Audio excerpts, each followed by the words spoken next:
Bonjour, donc je suis ravie de modérer donc, cet atelier sur les addictions.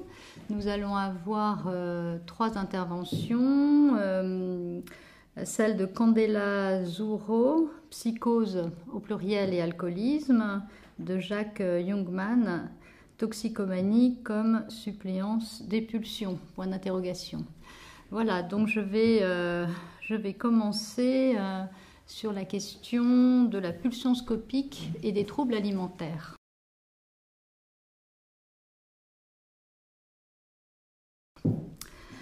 Alors aujourd'hui, finalement, je m'interroge sur les liens que l'on peut tisser entre les troubles alimentaires et la pulsion scopique. Cela ne va pas de soi, finalement, puisque généralement, dans ce symptôme, ce sont les avatars de la pulsion orale qui sont mis en avant. Or, il est frappant de constater que souvent, les anorexiques ne voient pas leur maigreur, et je m'interroge donc sur le statut du voir dans ce symptôme. Pour reprendre le titre de l'ouvrage magistral de l'historien Daniel Arras, « On n'y voit rien », nous pourrions dire que les anorexiques n'y voient rien, alors que les autres, celles et ceux qui les entourent, ne cessent de remarquer et de voir leur maigreur et souvent d'en être effrayés. Dans ce livre, Daniel Arras nous dit que la peinture démontre que nous ne voyons rien de ce qu'elle nous montre et que ce rien, ce n'est pas rien. Nous pouvons d'ailleurs le mettre en rapport avec ce que Lacan dit dans son séminaire La relation d'objet, indiquant que le rien prend une dimension particulière dans l'anorexie. Ce n'est pas ne pas manger, mais manger rien, qui est autre chose qu'une négation. De cette absence savourée, il use de ce qu'il a en face de lui, je le cite, à savoir la mer dont il dépend. Grâce à ce rien, il l'a fait dépendre de lui. Alors nous pouvons remarquer que souvent les anorexiques cachent leur maigreur par des vêtements trop amples par exemple, mais qu'elles se regardent beaucoup dans les glaces, dans les vitrines. Elles sont souvent aussi très intéressées par les images de mode par exemple. Alors il est clair que la question de l'image et de sa place dans le monde contemporain est fondamentale dans notre société. En effet, qu'en est-il de notre capacité à regarder et à discerner lorsque les images qui nous entourent sont dans une surabondance et une immédiateté? La multiplication proliférante des images sous toutes ses formes rend nécessaire l'interrogation sur ce qu'est une image, qu'est-ce que voir aujourd'hui?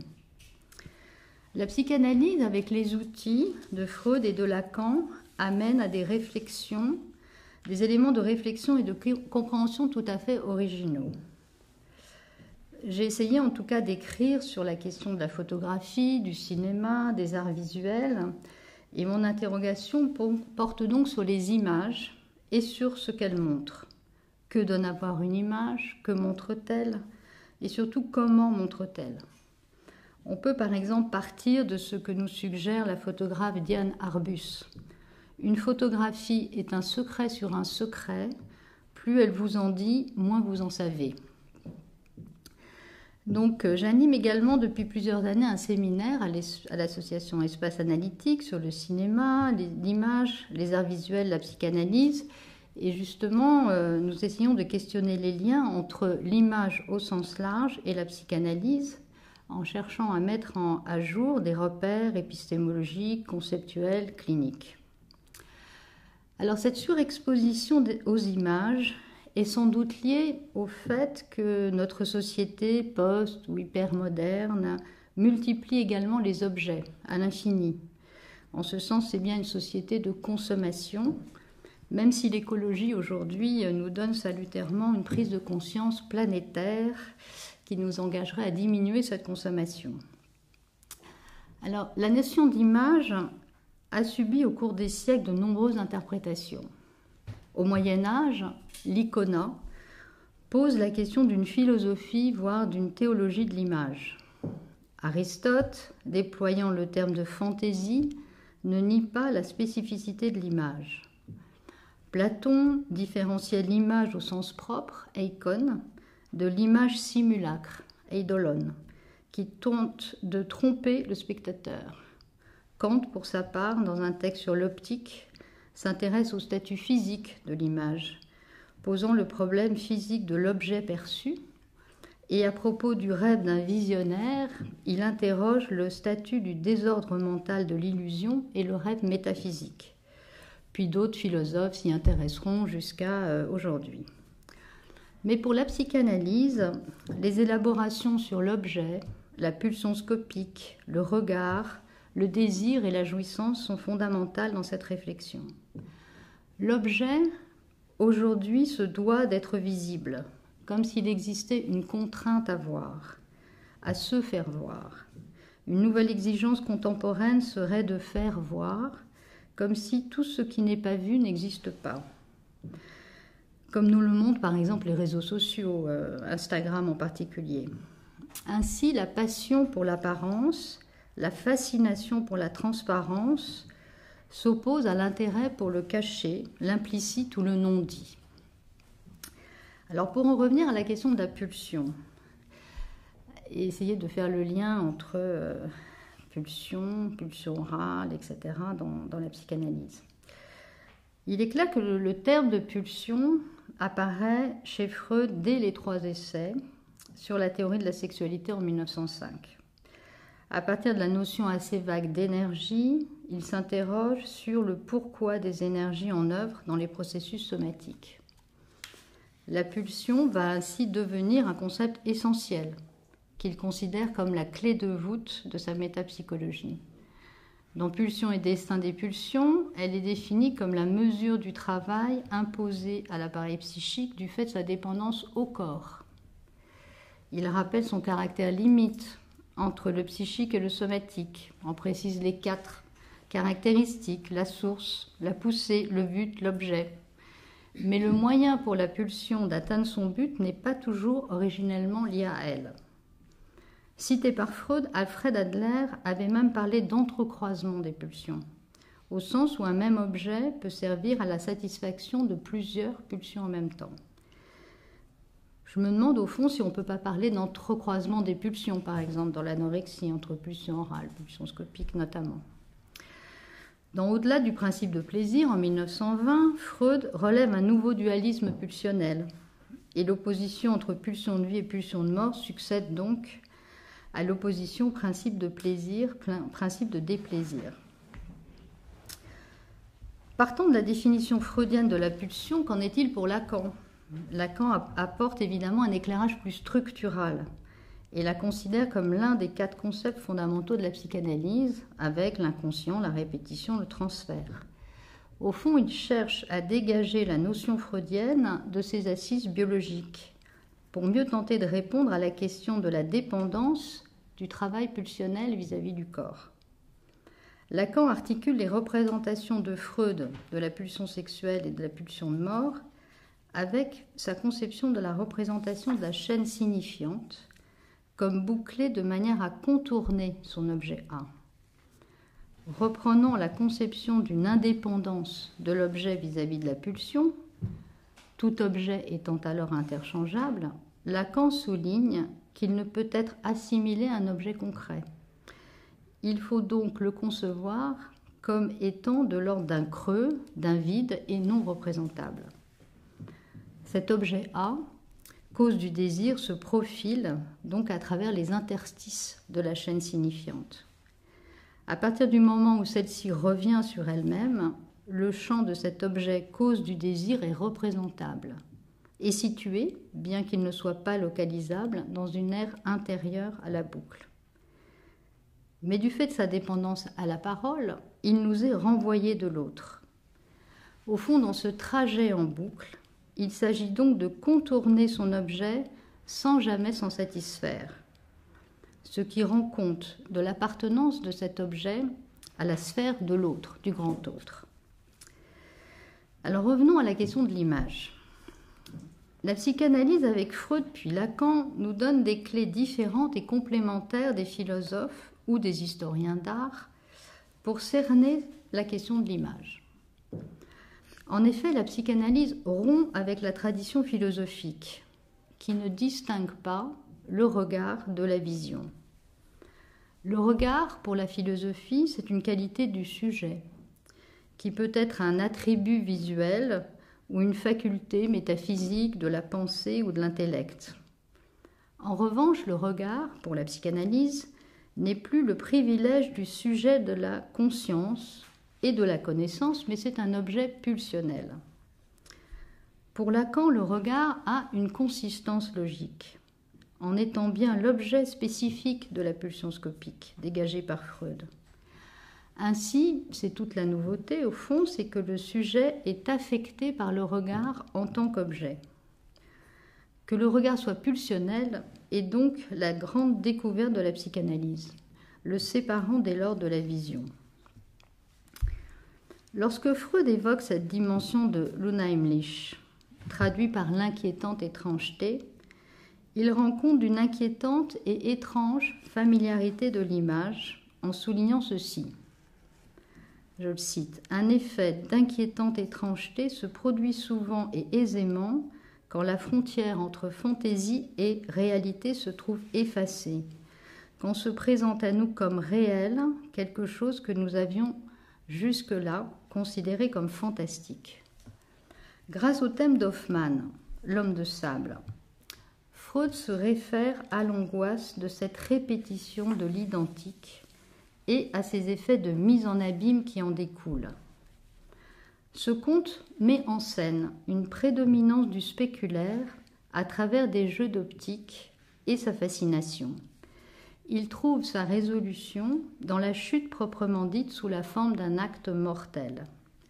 La réponse, par le thème de la cécité et l'aveuglement, est abordée par Freud du point de vue de la castration, renvoyant ainsi au mythe d'Oedipe. Lacan souligne par la suite que le sujet n'accède à son propre désir qu'à se substituer toujours plus à l'un de ses propres doubles. Il révèle donc l'existence d'une trace de ce qu'un sujet, au cours de cette accession, peut parfois s'identifier à l'objet qui cause son désir et ne pas avoir d'autre issue que la disparition, prise dans une sorte d'alternative entre lui et l'autre. Car afin que le sujet ne s'engouffre pas dans une béance mortifère, représentée par celle du narcissisme primaire selon Freud, que Lacan reprendra dans son stade du miroir, il semble indispensable que le sujet puisse inclure et intégrer ce qui le regarde, c'est-à-dire un objet qui cause le regard dans les jeux de signifiants. En abordant cette question de l'objet, avec le regard comme paradigme, Lacan construit ainsi une topologie en partant du discours de la science sur la perspective, dans laquelle le psychanalyste doit trouver sa place, s'éloignant ainsi de l'idée d'une métaphore du sujet ou d'un double idéalisé. Lacan propose d'aller chercher les fondements de sa position, non pas dans nul effet de signification, mais dans ce qui résulte de la combinatoire elle-même. L'objet qui le cause lui-même comme désirant est supposé alors chu de la chaîne signifiante qui structure son discours. La chaîne signifiante qui divise le sujet procède donc de la structure visuelle et de l'imaginaire. Dans l'expérience du bouquet, Lacan nous permet de visualiser que le sujet naît d'une place tierce entre le moi et son image. Lorsque l'enfant fait l'expérience de son unité dans ce miroir, il se tourne généralement vers sa mère afin d'obtenir une reconnaissance, en se constituant donc comme sujet à partir d'un regard. Mais à partir de cette demande, il se confronte à la fois au désir de l'autre et au signifiant qui va le diviser, lui comme sujet, d'avec cet autre, par le trait du signifiant qui va marquer l'autre, du manque. Il est également question du regard dans le séminaire Encore, lorsque Lacan se réfère à Aristote dans l'éthique à Nicomaque, pour lequel le plaisir est situé au plus pur dans l'action de voir. La psychanalyse avec Freud nous montrera la modification au cœur du principe de plaisir, comme ce qui vient faire fuite devant l'excitation, aboutissant plutôt à fermer les yeux qu'à les ouvrir. Nous pensons alors à ce qu'écrit Joyce dans Ulysse. Fermons les yeux pour voir. Donc Lacan, pour finir, indiquera que c'est donc la problématique de la vision qui réengage l'idée du sujet. Pour conclure, et puis pour revenir à l'historien d'art Daniel Arras, avec lequel j'avais commencé, il nous montre finalement que Narcisse est l'inventeur de la peinture, parce qu'il suscite une image qu'il désire et qu'il ne peut ni ne doit toucher. Et cela rejoint peut-être au fond l'impasse dans laquelle se trouve parfois l'anorexique. Donc je termine par cette phrase de Daniel Arras. Narcisse est sans cesse pris entre le désir de l'embrasser, cette image, et la nécessité de se tenir à distance pour la voir. Voilà, merci. Voilà, bah écoutez, maintenant je vais donner la parole à Candela Zuro, donc merci. Pour psychose au pluriel et alcoolisme. Oui.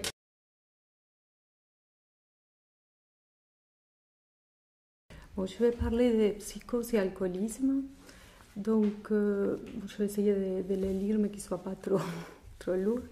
Il y aura beaucoup de fils à tirer sur le thème de l'alcool et les psychoses. J'ai choisi de m'en limiter à un, celui de l'absence de délire. L'hypothèse d'une structure psychotique nous effleure à l'esprit face aux manifestations qui peuvent être subtiles ou atypiques quand on reçoit des patients qui prennent de l'alcool.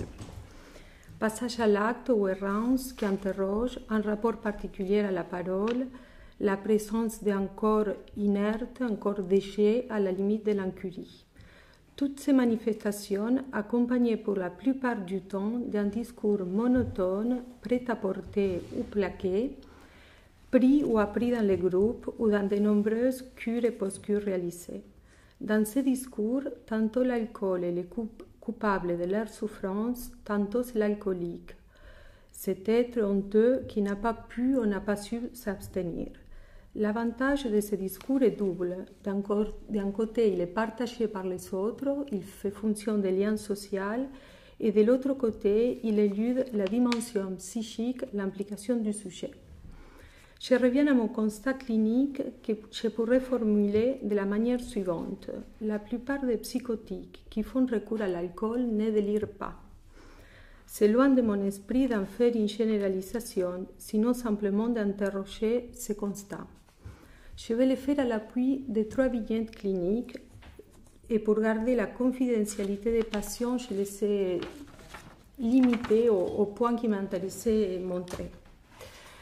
La première, dans son bref passage par la consultation, M. H m'a fait part de la fonction que l'alcool avait pour lui.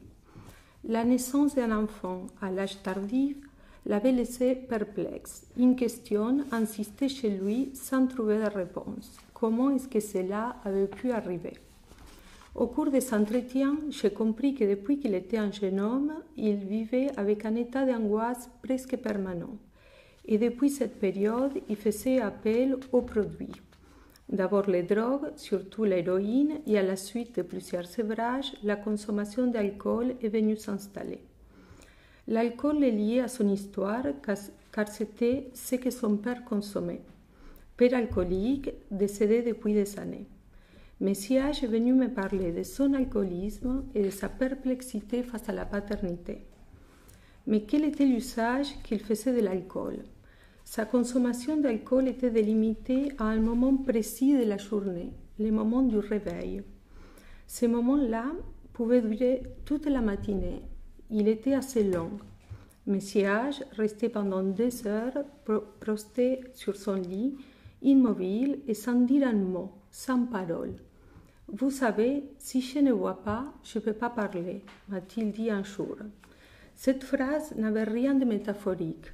Et l'alcool ne venait pas de lier sa langue, comme cela peut être le cas dans les névroses, sinon plutôt la lier. C'était un moment de suspension du sujet, de perplexité. Il buvait de grandes quantités de whisky. Ces liquides, tel un carburant, les rendaient à nouveau dans la vie, les réanimaient. L'ingestion d'alcool, tel un remède, devait se répéter chaque fois, chaque jour, car il essayait de guérir, je cite Jacques Lacan, les désordres provoqués aux joints les plus intimes du sentiment de la vie chez les sujets. Cette ingestion d'alcool provoquait une espèce de communion primitive avec son père. À travers l'alcool que caractérisait son père, il incorporait du père pour s'incorporer au monde de la parole. Le reste de la journée, il ne touchait plus à l'alcool. Je quitte M. H pour vous parler de M. P. Pour M. P, son monde de petites caïds et dealers de quartier s'était effondré à la naissance de son fils. Les identifications dans lesquelles il se soutenait se sont avérées insuffisantes face à cet événement qu'il impliquait en tant que sujet. À partir de ce moment, rien n'a plus fonctionné pour lui comme avant. La consommation d'alcool, de cannabis, l'errance, les passages à l'acte se sont enchaînés pendant une dizaine d'années. Il est venu consulter par une obligation de soins. Il venait à quelques rendez-vous pour disparaître par la suite et pour revenir après. Dans les rendez-vous, il restait assez silencieux, ce qui compliquait la tâche. Mais au fur et à mesure des allées et venues, j'ai commencé à repérer quelque chose. D'un côté, M. P se faisait expulser de partout, des cures, des post-cures, de chez sa copine ou de chez sa famille. Et de l'autre, ce passage à l'acte impliquait toujours le fait de rentrer, de pénétrer, de franchir des portes, des fenêtres, des vitrines, simplement pour rentrer, pour y rester, pour s'abriter. Ces actions ne laissaient de traces que dans son casier judiciaire. Ce qui ne pouvait pas s'inscrire psychiquement insistait sur cette forme. Il était enfermé dehors, je suis là, dehors, m'a-t-il dit une fois. Avoir pu entendre et repérer ce qu'il était en jeu pour lui m'a amené à lui proposer un accueil quotidien dans la consultation. Le fait de lui proposer de venir tous les jours et être reçu par quelqu'un de l'équipe. Lui proposer un lieu où s'abriter pour permettre un point d'arrêt à son errance était le pari. Il s'est saisi de cette proposition. L'errance s'était un peu transformée en itinéraire, en trajet, en circuit. Et c'était dans ce trajet, et sans que je puisse savoir bien comment, qu'il a rencontré un religieux et qu'il a été accueilli dans une communauté. La religion lui proposait tout un appareil symbolique et imaginaire qu'il a vite embrassé dans une semaine. Un monde organisé avec des interdits, des règles, des modèles identificatoires à suivre, des idéaux et même un code vestimentaire. Sa consommation d'alcool et de cannabis, qui était une tentative de contenir l'excitation pulsionnelle qui n'arrivait pas à s'inscrire, a disparu immédiatement, sans aucune difficulté ni aucun signe de manque. La religion lui donnait une filiation et un semblant de paternité. La dernière fois que je l'ai reçu, il était accompagné de son fils.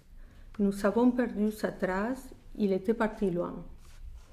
À ce moment-là, on était avant 2012, on était loin de comprendre les conséquences mortifères de certaines pratiques religieuses.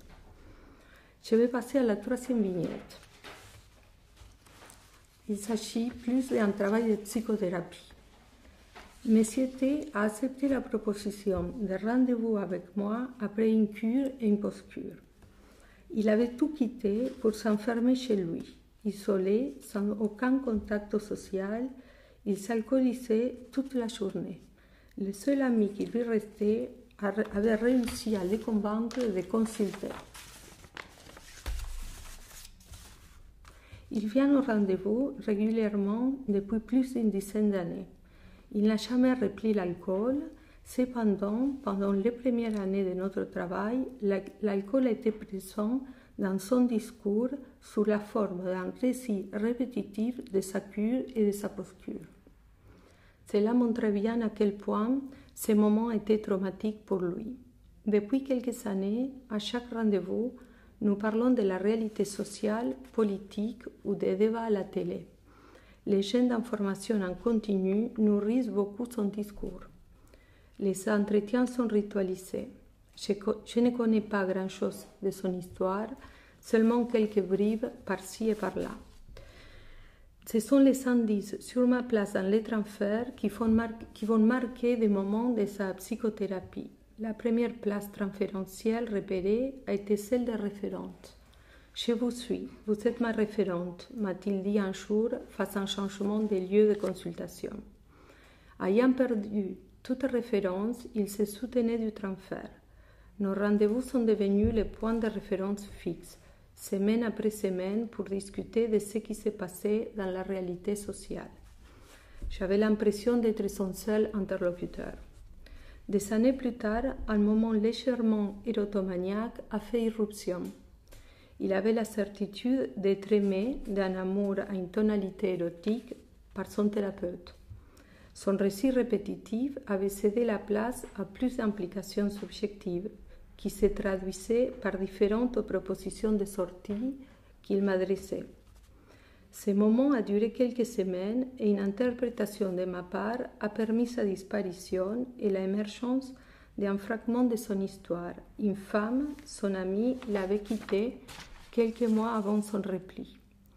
Cette petite ouverture à son histoire s'est refermée aussitôt avec la phrase « J'étais dans l'alcool », bref, c'était n'importe quoi.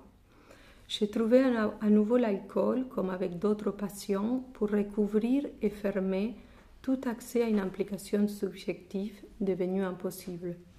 L'alcool était situé pour lui comme la cause de la rupture avec cette femme. C'était comme s'il disait « Ce n'était pas moi, au sens d'une attribution subjective, c'était l'alcool ».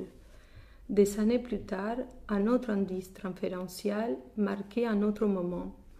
En parlant d'une voiture qu'il aimait bien, il m'adresse la question suivante. « Ça vous fait rêver, n'est-ce pas ?» Dans son accroche au discours télévisé, une autre dimension faisait son apparition, timide ébauche d'une autre scène, celle du rêve, celle du fantasme. Cet objet de rêve non seulement le faisait rêver lui, sinon l'autre, son thérapeute ou une femme. À travers ces trois moments transférentiels se construisait une scène, pour les moments seulement pensables par moi, qui venait rendre compte, par des petites touches, les coordonnées de son effondrement psychotique, au moment de son repli chez lui. Il n'avait pas pu soutenir la relation avec une femme, il n'avait pas pu faire rêver une femme. L'alcool se situait comme cause de cette impossibilité dans son discours. Il avait été quitté, et en miroir, il avait tout quitté. Cependant, les conditions d'apparition de son alcoolisme restent encore obscures. Est-ce que c'était la rencontre avec cette femme l'élément déclencheur de son recours à l'alcool?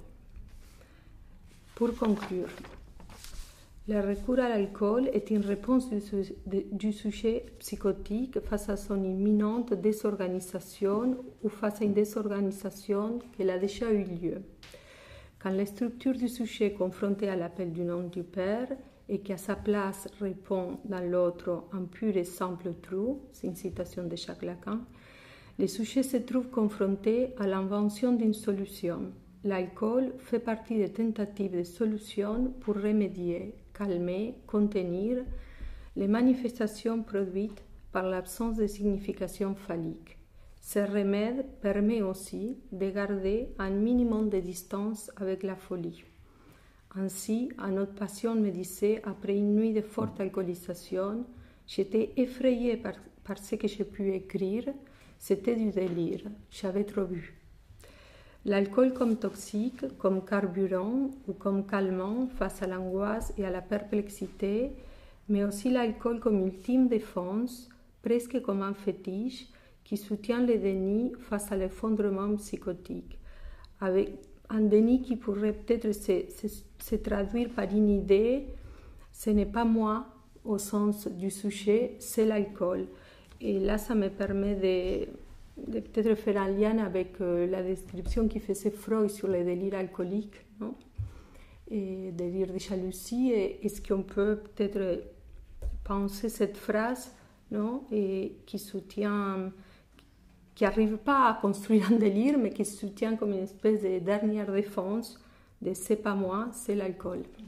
Merci.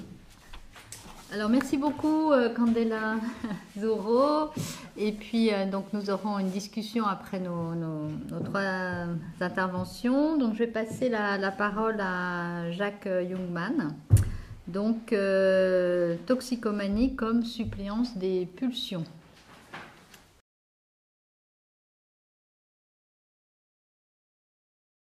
Donc en quoi la toxicomanie viendrait interroger les pulsions? Je crois que jusqu'à présent, il n'y a pas eu beaucoup ou pas du tout de travaux sur ces questions-là, ce qui fait que je me suis moi-même interrogé sur l'intérêt, s'il y avait un intérêt à poser la question, en oubliant peut-être que dans ma pratique avec les toxicomanes, dans le cadre de la psychiatrie, souvent j'ai été amené à me demander quelle était cette force irrépressible et si particulière. Nous verrons que s'agissant des pulsions partielles, il y aurait des éléments convergents sur le plan imaginaire surtout, notamment sur le phénomène du cycle de la répétition et de la constante poussée qu'on retrouve dans la pratique du sujet toxicomane. Pourtant, c'est bien davantage la présence d'une autre pulsion, de la pulsion de mort qui est ici en question, bien davantage. Celle-ci renvoie à une double origine, la pulsion de mort. Freud avait pris la question de la dimension biologique et la dimension historique. On verra que pour Lacan, c'est surtout la question de la pulsion de mort relayée par le surmoi qui prédomine. La toxicomanie que nous étudions, il faut quand même que je précise qu'elle concerne les sujets dont l'économie subjective est quotidiennement soumise à la nécessité de la prise des drogues ou de psychotropes addictogènes. Il ne s'agit pas du tout de sujets dont la toxicomanie est occasionnelle ou récréative. Ce n'est pas les patients dont je m'occupe et ce n'est pas la question qui m'intéresse aujourd'hui. Donc, différents éléments des pulsions caractérisent les pulsions partielles que la toxicomanie évoque, plusieurs critères: la force irrépressible, la constance, la répétition de l'acte, le trajet, appel du corps qui en est la source, excitation interne jusqu'à la rencontre avec l'objet dont elle fait le tour. Son but, c'est aussi la satisfaction, mais ici le sujet ne fait pas le tour de l'objet, il s'en saisit, l'objet n'est pas interchangeable. Comme la satisfaction sera éphémère, la répétition est donc programmée. Il est exact de penser d'un certain point de vue, la toxicomanie pourrait peut-être s'assimiler à une pulsion orale, dans une demande avide à un autre, cette fois interdit. Le sujet serait son propre architecte, auteur d'une pulsion expérimentalement constituée. Donc la toxicomanie ne répond pas à la définition de la pulsion partielle. Malgré ces points de similitude, elle s'en distingue par sa nature et son origine. Si, comme on l'a vu, la pulsion est ce concept limite entre le psychique et le somatique, le sujet de la pulsion, dans ce cas, peut toujours intervenir dans son symptôme, comme par exemple peut-être la boulimie bien davantage que l'anorexie, qui est une question quand même excessivement grave et beaucoup plus délicate à traiter. Conséquence de la boulimie d'une oralité débridée. Bien que dans ce cas, le registre somatique est activement présent dans la boulimie, par exemple, celle-ci reste subordonnée au signifiant de l'histoire du sujet. D'où l'intérêt d'un travail de symbolisation pour l'atténuer, la maîtriser ou pour la convertir en fantasme. En revanche, dans la toxicomanie, la participation subjective semble inefficace à traiter et à maîtriser durablement cette addiction. Le pouvoir du somatique, pour moi, met en échec l'intervention du sujet, car il n'y a pas ici un recours à ce qu'on appelle la jouissance phallique. La répétition de la consommation produit un appel exigeant, d'origine biologique, qui transcende toute efficacité d'une intervention symbolique. C'est par l'épreuve du sevrage qu'à mon avis, nous pouvons avoir davantage d'informations quand la lutte s'engage entre le sujet et son produit. Le sujet chez qui l'arrêt de la toxicomanie avait le plus de chances de succès sont ceux dont les alternatives que proposent jouissance phallique et jouissance autre étaient toujours présents. Nous précisons que dans ces cas, ces jouissances-là vont atténuer l'épreuve du manque, comme ces jouissances existent en dehors de la jouissance toxique. Elles tirent, ces jouissances phalliques ou jouissances autres, le sujet vers des lendemains ou vers des jouissances différées, hors corps, qui seront les meilleurs alliés du projet thérapeutique, c'est-à-dire arriver à mobiliser les jouissances, la jouissance toxique par rapport et les jouissances phalliques.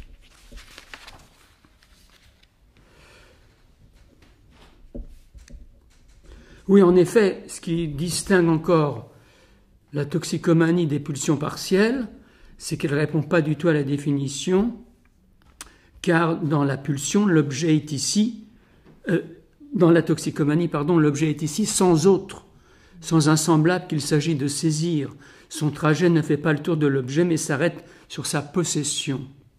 Ici, la jouissance ne privilégie pas les zones pulsionnelles comme des coupes de la jouissance. En revanche, comme je le disais en préliminaire, la pulsion de mort est ici bien à l'œuvre. La jouissance en toxicomanie n'est pas limitée par un principe de plaisir. Ces jouissances ne se trouvent pas confrontées à la subjectivité qui viendrait interrompre la répétition de l'acte. Il faut plutôt considérer que c'est par le corps biologique que se crée une limite dans la question du coma ou de l'overdose. La jouissance du toxique animée par la pulsion de mort se joint au principe de plaisir dans l'extinction de toute tension. Donc ça, c'est la partie, si vous voulez, pulsion de mort, principe de plaisir, qui se rejoignent. Comme on l'a vu, à défaut qu'elle puisse se greffer, par exemple, sur le fantasme, rien ne semble faire barrage à cette aliénation, à cette jouissance aliénante. Freud rend compte des vocations du sujet pour le pire, l'échec et la douleur. Cette clinique introduit la question du masochisme. Pour Freud, ce masochisme serait un des destins des pulsions et à l'origine de toute la sphère pulsionnelle. C'est lui qui maintient le sujet dans la douleur et la souffrance. Le surmoi qui vient le prolonger se trouve ainsi lié à la pulsion de mort et à son masochisme primaire. Il équivaut à la pulsion de mort symbolisée, ce surmoi. Dans cette occurrence, la pulsion de mort s'éloigne du seul domaine biologique, c'est-à-dire d'un principe organique, économique, conduisant à l'extinction, à l'inertie, comme disait Freud. Lacan, lui, insiste sur le fait que la pulsion de mort relève du domaine historique. Est-ce qu'en toxicomanie, nous pouvons avancer que cette pulsion de mort ici active relève aussi du domaine historique? Il est difficile ici de les séparer. Ne se trouve-t-il pas confondu le biologique, l'organique venant s'intriquer à l'historique? On insiste au spectacle d'un corps qui s'épuise jusqu'à extinction, un surmoi qui contraint le sujet à initier le projet aliénant. Donc un surmoi aliénant et le biologique qui se trouverait intriqué. Si l'on pose que toute pulsion est pulsion de mort, même si la toxicomanie n'est pas une pulsion partielle, elle se range sur la domination de la pulsion de mort dans cette dimension de destructivité, auto-agressivité, avec un surmoi défini ici, comme on pourrait dire cruel et féroce. C'est bien parce que la toxicomanie intervient sur la sphère biologique, neurophysiologique, de façon si spécifique que la question d'une clinique différenciée du sujet toxicomane est le plus souvent mise en retrait. Quelle que soit la structure psychique en cause chez le sujet, elle se trouve subordonnée aux éléments objectifs, manifestes et impérieux qui produisent une clinique médicale, stéréotypée, homogène, notamment les douleurs du manque, l'angoisse oppressante et son caractère d'urgence. La clinique différenciée du sujet toxicomane s'appréciera davantage sur le choix des mécanismes de défense et de lutte du sujet dans son relation aux drogues. Ce ne sont pas les éléments de la clinique manifeste qui nous aident à discriminer les différentes structures subjectives, mais c'est dans la façon dont le sujet s'engage dans ses tentatives de sevrage.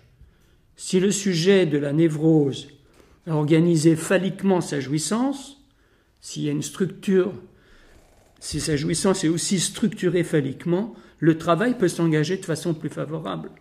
Le sujet fait part de son désir de sortir de cette aliénation qui pour lui devient dépersonnalisante, invoquant une culpabilité souvent douloureuse et honteuse. Très différent sera le comportement du sujet de la psychose. Il est régulièrement demandé une mise sous substitution par des médicaments donc, qui sont à la fois des traitements de substitution aux opiacés, méthadone, subutex, buprenorphine, sans limite dans le temps. Ce sont des traitements que le sujet psychotique va réclamer sans limite, sur des années, sans que l'idée du sevrage puisse émerger sans que ça lui crée une angoisse dingue. Le sevrage est en effet souvent cause de décompensation. Les traitements de substitution ont des effets comparables aux médications psychotropes dans leur capacité à juguler les crises psychotiques. En conséquence, pour le psychotique, la séparation avec les drogues s'avère plus long, plus complexe et à inventer. Par exemple, quelquefois on voit des couples de copains dont l'un est psychotique et l'autre ne l'est pas, va s'identifier dans l'organisation d'un sevrage. Il va le suivre en post-cure. Comment expliquer que parmi les usagers, une majorité se contente d'être dans l'occasionnel de la rencontre avec les produits et dans le récréatif, alors que d'autres, minoritaires, s'engagent dans une addiction aliénante et mortifère? Qu'est-ce qui, dans le sujet, le rend si sensible et si réceptif à cette forme de jouissance? En quoi la rencontre avec la drogue est-elle si réussie et sans reste? La jouissance qu'octroient ces zones pulsionnelles du sujet sont-elles trop peu habitées par le sujet? Si le sujet avait une jouissance construite autour de ces zones pulsionnelles et des objets qui sont en lien avec le grand autre, serait-il si appétant, si disponible pour d'autres jouissances aussi marginales et quelquefois définitives que les drogues? Comme le remarque Pierre-Marie, je le cite, « Tant le désir que la jouissance viennent de l'autre, avec un grand A.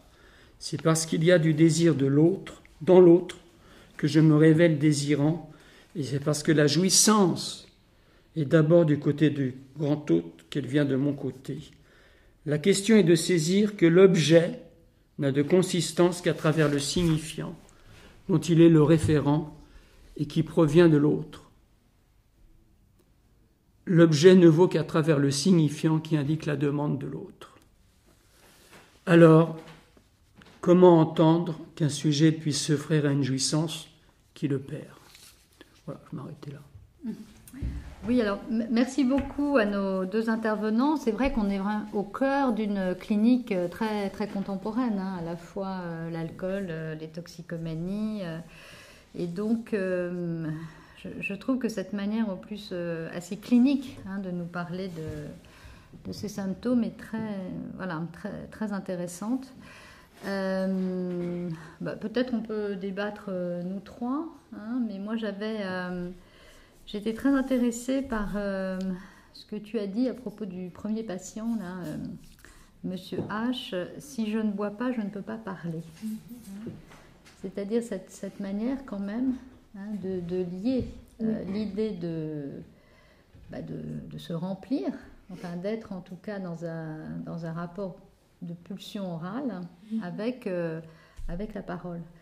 Je trouve que là, il y a, enfin, c'est une phrase à la fois énigmatique, mais en même temps cliniquement saisissante, quoi. Je ne sais pas si peut-être dans le cas, tu peux nous en dire plus ou... C'est-à-dire que cette phrase m'a permis peut-être de comprendre de quoi il s'agissait pour lui, parce que quand il disait ça avec toute une matinée, la plupart du temps c'est parce qu'il arrivait en retard, parce que toute la matinée il était presque mort dans son lit. Et donc ce qui m'a permis de pouvoir entendre que c'était pas du tout une métaphore ce qu'il disait, que c'était pas je suis nivé pour dire quelque chose, et qu'il pouvait même pas articuler les mots pour et pouvoir se lever. Il y avait une question comme ça de réanimation, je ne sais pas comment le dire autrement, de réanimation psychique, et c'est à partir de ce moment-là qu'il pouvait se mettre à fonctionner, non? Se mettre rentrer dans le monde. Non? Il y avait comme un moment de seuil où il ne pouvait pas franchir ce seuil-là si ce n'était pas à l'aide de l'alcool. Non? Oui, du coup, comme une suppléance, est-ce que tu pourrais dire, pour revenir à ce que dit... Oui, peut-être, oui. En tout cas, comme moi je me l'avais représenté comme ça, lui il ne l'avait pas dit, mais presque comme l'incorporation de son père, non? C'est quelqu'un qui est venu suite à la naissance de son enfant qu'il n'avait pas perçu du tout. C'est-à-dire pas perçu la grossesse, pour lui, il arrive aux urgences, il y avait un bébé. Donc, il était dans son lit, immobile, presque mort. Il s'est réanimé en incorporant son père, un père, non? Pas son père, un père, non? Quelque chose du père comme ça. Oui. Est-ce que c'était une suppléance? Je ne sais pas, parce que après, il n'a pas trop continué à venir, ça c'est un des problèmes aussi. L'inscription dans un suivi, mais ça n'avait pas l'air d'être trop stable, cette affaire aussi. Non, je trouve ça très intéressant quand vous faites la différence entre effectivement une toxicomanie qui est récréative, etc., et ce dont vous parlez là, c'est-à-dire ce qui vraiment conduit à... Voilà, vous parlez de la pulsion de mort, bien sûr, enfin il y a quelque chose du côté d'un anéantissement. Les pulsions sont pulsions de mort pour Freud et Lacan. Dans les débats contemporains sur faut-il ou non dépénaliser... Et on voit bien que la clinique sur laquelle vous travaillez, elle est au cœur d'autre chose. Alors, par rapport à l'alcool, c'est vrai que parfois il y a ce passage. Mais justement, il y a un point de clinique que je rejoins complètement dans ma pratique avec la toxicomanie, c'est que la plupart des cliniciens qui ne sont pas très avertis sur ces questions de clinique toxico-alcool, il y a très peu de toxicomanes, et donc aussi chez les alcooliques, qui présentent un délire. Ce qui pose un problème diagnostique très complexe pour celui qui n'est pas trop habitué, trop averti de ces patients-là. Et très souvent, on va dire c'est une psychose toxique, c'est l'alcool qui le fait un peu déconner. Délirer un peu, Mais ce qu'il faut préciser, là, ce qu'il faut préciser, c'est que les psychotropes, l'alcool, les drogues vont avoir un effet non pas sur la psychose, ça ne changera pas la psychose, le psychotique reste. C'est pour ça qu'on peut quand même, bien qu'il n'y ait pas de délire, repérer les éléments psychotiques. C'est que justement, ces médications, que ce soit alcooliques ou toxico, permettent d'éviter la crise psychotique, faire les décompensations. Mais pour autant, on retrouvera le problème de la signification phallique, le problème des dépersonnalisations, les troubles du langage, etc. Mais évidemment, en psychiatrie, c'est pas l'ordre du jour. Donc, mais ça me paraît fondamental de pouvoir repérer. C'est C'est pour ça que cette phrase me paraissait clé pour moi, en tout cas pour comprendre de quoi il s'agissait. Sinon, on passe à côté d'une structure et on est à côté de la plaque, je ne sais pas comment le dire. Comme s'il existait l'alcoolique, il existait le toxico. Oui. Ce ne sont pas des structures cliniques. Oui. Et après, il y a autre chose, c'est que dans la littérature psychiatrique et dans la psychanalyse, chez Freud, chez Ferenczi, l'alcoolique délirait. Oui, oui. Et, bon, c'est une énigme, on ne trouve pas, bah, je ne sais pas. Et, je sais que pour les toxicomanes, le délire est empêché parce que les produits, l'effet chimique des drogues, arrive à atténuer ou à faire disparaître provisoirement les phénomènes élémentaires. Oui, c'est ça. Donc il n'y aura pas de construction délirante. Oui, ça n'arrive pas. C'est comme si ça restait à mi-chemin, non? Il y a une espèce d'ébauche. C'est ça que je voulais dire avec cette phrase de c'est pas moi, c'est l'alcool, il y a une espèce d'ébauche, d'attribution à autre chose, mais ça ne construit pas les délires, je ne sais pas, mystiques ou persécuteurs. Il y a un autre point qui est intéressant dans vos deux interventions, c'est que dans l'alcool comme dans la toxicomanie, il y a le problème du sevrage. Et ce moment clé où, au fond, qu'est-ce qui se passe, et parfois, là, il y a des décompensations peut-être psychotiques. Justement. Voilà. Dès qu'on enlève le psychotrope ou l'alcool ou la drogue, on assiste à ce moment-là à une reprise des phénomènes psychotiques qui jusque-là avaient été complètement mis de côté, mis à l'écart. Et quand on voit un patient qui se retrouve en prison, et là on apprend qu'il a eu des tas de délires, parce qu'il était derrière ses barreaux, sans ses produits, sans sa drogue. Bon, sa psychose à ce moment-là. Cette passion qui est partie dans la religion, quand il était en prison, lui il disait je deviens fou quand je suis enfermé. Non, on ne disait pas plus que ça, mais... Non, puis c'est intéressant dans votre communication sur quand il vous dit ce patient, alors le deuxième, Monsieur P, là, vous êtes ma référente aussi, c'est-à-dire comme si tu avais construit volontairement ou involontairement, mais enfin en tout cas, tu devenais pour lui quelque chose qui faisait limite aussi, parce que ce qu'on retrouve à la fois dans les questions de l'alcool et de la toxicomanie, c'est bien sûr c'est cette question de qu'est-ce qui fait limite, à partir de quel moment il s'arrête. Donc vous parliez de l'overdose, du coma. Il y a la loi, parfois il y a la justice. La justice peut parfois faire arrêt. Mais ce qu'il faut retenir quand même, c'est que ceux que nous rencontrons sont ceux qui nous demandent de soins. Donc on peut déjà travailler avec ça, parce qu'il y a un désir de changer quelque chose. Voilà, absolument. Mais avec cette question de référente, je l'entendais aussi comme d'abord comme presque la seule interlocuteur qu'il avait à ce moment-là. Et en dehors il sortait pour venir me voir, je pense qu'il n'y avait pas autre chose.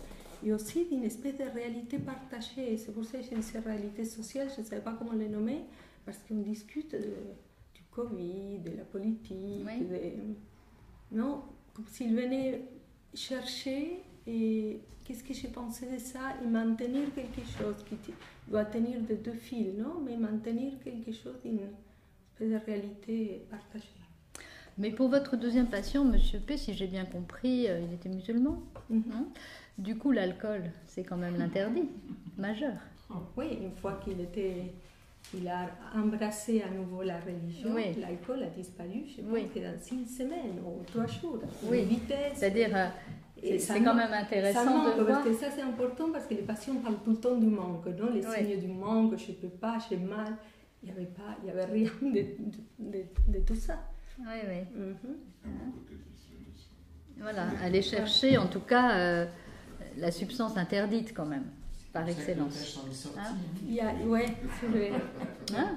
C'est quand même intéressant sur le plan clinique d'aller.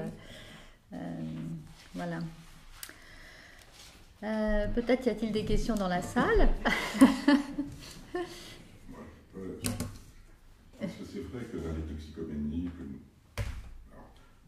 peut-être moins frais systématiquement que dans l'alcoolisme, la question de la psychose se pose au fond.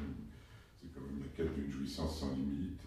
Et je pense à, j'en ai parlé, j'en ai même écrit là-dessus. Un de mes tout premiers patients qui est toxicomane, c'est un peu un hasard, qui s'est sevré en analyse, un des rares cas que j'ai pu avoir. Il s'est sevré d'ailleurs pour éviter l'analyse, hein. C'était pas un succès de l'analyse, c'était plutôt un échec de l'analyse qui le conduisait à se sevrer. Et quand il s'est sevré tout seul, donc en diminuant les doses, c'était un héroïnomane, hein, on le voit moins maintenant, il a continué pendant plus d'une quinzaine de jours, voire 3 semaines, à se faire des injections de sérum physiologique. C'est-à-dire que quand même, ça posait une question concernant la structure, le fait de continuer à se faire des trous dans le corps, alors qu'il n'y avait plus d'injection de produit.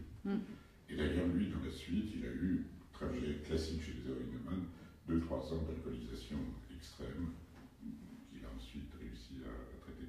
Donc, cette question de la psychose et de cette dimension de la jouissance est importante.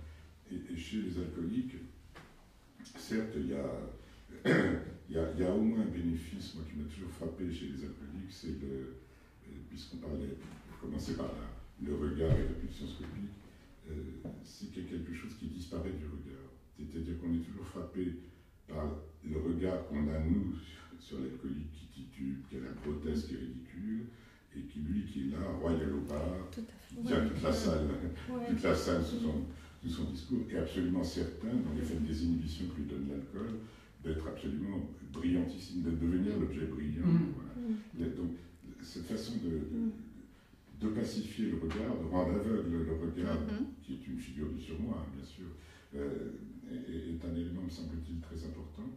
Et c'est vrai qu'on peut se demander si, dans l'alcoolisme, chez certains patients psychotiques, il n'y a pas là la façon de pouvoir, dans le temps de l'ivresse, constituer un moi mégalomane qui tient au moins avec l'alcool, et puis que le sujet peut retrouver, mais qui, au fond, est tempéré par le sevrage de temps en temps. Voilà. Alors, en espérant à chaque fois, je pense pour les toxicomanes comme pour les alcooliques, qu'ils arrivent à s'addicter à l'analyse. Voilà. Quand ça marche, peut-être c'est ça la référence. Le fait que d'un seul coup, cette figure qui revient toutes les semaines ou tous les 2 jours à la même place, dans le réel, serait une figure à laquelle on puisse véritablement s'addicter. Je me souviens que ce patient s'était sevré, l'héroïnomane dont j'avais parlé, parce que le début des séances, j'avais le cours de l'héroïne sur le marché. Ce qui fait que j'ai très vite compris qu'en fait, il payait avec le deal pour pouvoir consommer. C'était un truc de fou. Et c'est vrai que quand j'entendais le cours de l'héroïne, en plus c'était un de mes premiers patients, donc j'ai vraiment demandé une somme dérisoire, puisqu'il ne travaillait pas. Je me suis dit, voilà, c'était vraiment l'analyse, vaut pas le coup. Et j'ai fait un passage à l'acte, je ne conseille pas du tout de faire. Un jour, il me reparlait de ça pour l'héroïne, j'ai doublé le prix des séances, et c'est là qu'il s'est sevré. Voilà. Est-ce que ça voulait dire que d'un seul coup, comme c'était plus cher, ça valait le coup sinon ça ne pesait pas lourd? Ou est-ce que d'un seul coup, simplement, parce qu'il n'y avait pas eu que cette raison-là pour se sevrer, je ne peux pas en dire plus, mais je me demandais là si... Voilà, ça ouvre des tas de questions. Ah oui, absolument. C'était très intéressant la façon, effectivement, dont les sujets peuvent trouver à travers Parce que ce qui est intéressant dans l'incorporation alcoolique de ce trait du père, c'est que c'est vrai que Freud dit que la première identification, et là qu'on parle même d'incorporation, c'est quelque chose du père, mais c'est insignifiant, c'est un nom. Alors là, c'est quand même un objet réel. Hein, tout à fait. Comme l'alcool qui produit un effet, comme si au fond, cette identification n'avait jamais eu. Comme si ça essayait de restituer ça à chaque fois, tous les matins. À chaque fois la répéter. C'est-à-dire que lui, il faisait réellement le repas totémique. Tout à fait, ça fait absolument. Mais ce qui est très difficile avec la toxicomanie, c'est que justement, mon hypothèse, c'est qu'au bout d'un certain temps, le sujet est complètement court-circuité. Et que c'est l'organe qui prend le dessus, où on peut dire la pulsion de mort du côté biologique. Oui, absolument. C'est pas la peine de dire je vous écoute. Je veux dire, le type, il a besoin, il va sortir de votre pièce pour aller, comme ça se faisait avant les produits de substitution, il y avait beaucoup plus de délinquance, de crimes, on prenait la chaîne des parents, on prenait tout ce qu'il y avait à la maison. Ça a disparu depuis qu'il y a la substitution, qui est légale Oui, oui. Donc on voit beaucoup moins d'actes de délinquance parce que le sujet a été pris par une envie, je ne sais pas appeler ça une pulsion, une envie irrésistible à cause de l'appel du corps. Du corps, bien sûr. L'appel biologique. Oui, oui. Et pourquoi pas ce que Freud appelle la pulsion de mort. Oui, oui, Tout à fait. Ah oui, c'est ça, la Oui. Il n'y a rien à faire. La jouissance, Absolument. c'est la retrouvaille d'une jouissance initiale, absolument. Le retour à l'inanimé, quoi. Voilà. Oui, oui, tout à fait. L'extinction de toute tension. Bien écoutez, merci beaucoup. Hein, c'était Merci. passionnant. Merci. Merci. Merci.